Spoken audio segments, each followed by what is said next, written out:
In today's math lesson, we're going to discuss the domain and range of exponential functions given equations.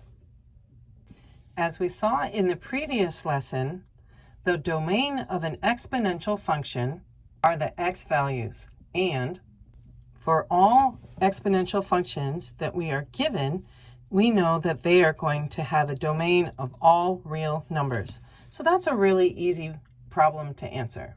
For the range, we know that we're looking for the y values. Our star player to tell us where our range is going to go is a. If our a term, the number that's all the way out in front of our base, is a positive, then our curve is going to move upward. And it could move upward above our asymptote from either direction, which means that as a result, we are going to use the greater than sign.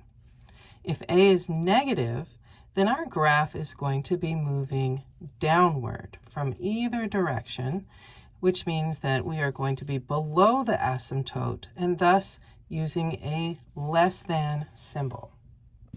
Now the big question is, a greater than or less than what number? It's our number c.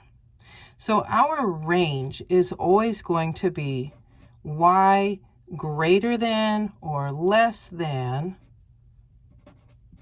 c, depending on which direction our graph is going to be traveling. Because our asymptote is whatever c is, y equals c. That's our asymptote. So if there is no number showing here at the end of an equation, then you can say that y is greater than or less than 0, because no number implies that there is nothing. And what number is nothing? 0. So something new just to keep in mind.